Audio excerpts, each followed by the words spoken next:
What's up guys, how's it going? I hope you're well. Today I have another video for you, another chord type. Guys, we're going through them nicely, steady pace. We still have loads to learn, but I'm taking it step by step. And my let's say my mission is, as I'm learning, you're also learning to find the best ways and strategies to recognize these chords, but most importantly, play them in all keys, right? So today we're gonna cover the augmented 7th chord, okay? I think we covered the augmented major 7th already, which just means that you're playing an augmented chord, right? Let's take it from C.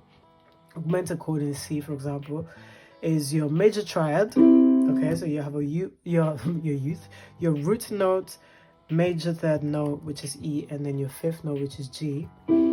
All you're doing is raising the G by a half step, or the fifth note a half step above. Okay, so this is your augmented. Now if you want to play the augmented 7th, and we're not calling the minor 7th, we're calling the 7th, all you have to do is, from this position, from this triad, you just want to add, okay, you want to add the B flat, which is the 7th note. The 7th note of the C of key is B, so we just want to go down a half step, so it's B flat. Okay, so that's your minor 7th note, okay, the B flat.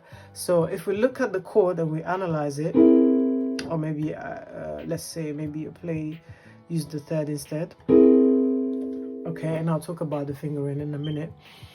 What can we actually see? So first two notes looks like a major third interval, right, between the C and the E by themselves, and then the second set looks like a major second interval between the sharp 5 notes, which is G sharp, and the second note, which is B flat. Okay, this is your major second interval. Okay, so if we put them together, there we have it. That's your augmented 7th chord. So if we apply this theory to the other keys, it's going to be so easy for us to recognize them and play them especially. But let me show you the fingering and what I think is more comfortable to use as far as fingering and as far as placement, right? So the first two notes, I would go for thumb and index on the first two. Okay, and then the second set of notes, I'll go for the middle and the pinky. Very nice, very spontaneous, and very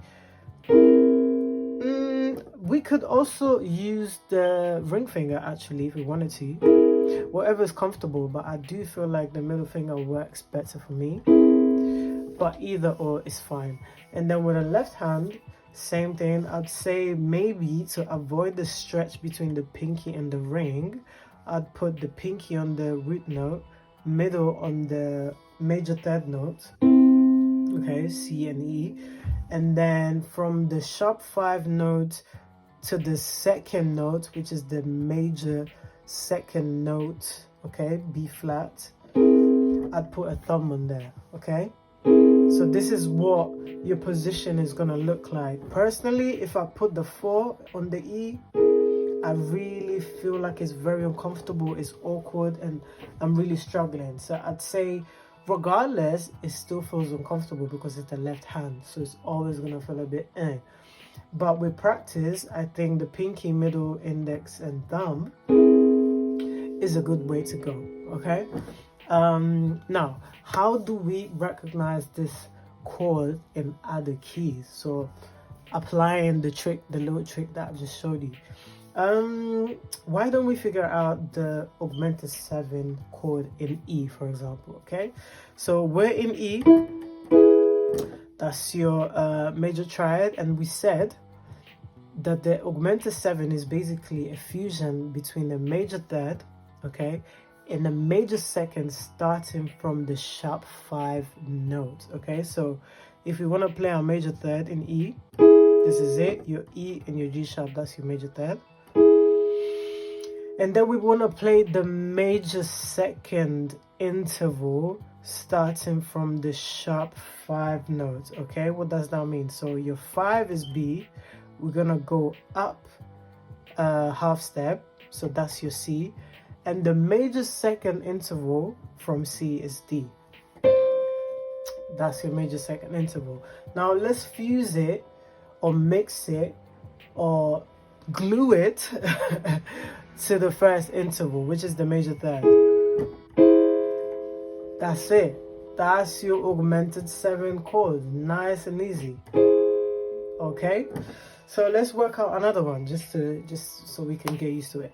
Let's do it in G this time. Okay, so with G we know that's a triad. Okay, so your first set is going to be your major third interval, so between G and B, that's your major third. Okay, and then the second set will be starting from the sharp 5 note, which is D sharp. Okay, because the 5 or the 5th note is D. You go upper half step is D sharp, sorry, and then you build your major second interval. How do you build it? Is literally the F. Okay, so this is your major second interval starting from D sharp. Now let's mix it or let's glue it to the first set of intervals, which is a major third. And that's it. That's your augmented 7th chord in G. Okay, so as per usual, I'm gonna play it through all the keys right hand and through all the keys left, and then both. And all you have to do is just practice and get used to it. So I hope this was useful, and yeah, let's get into it.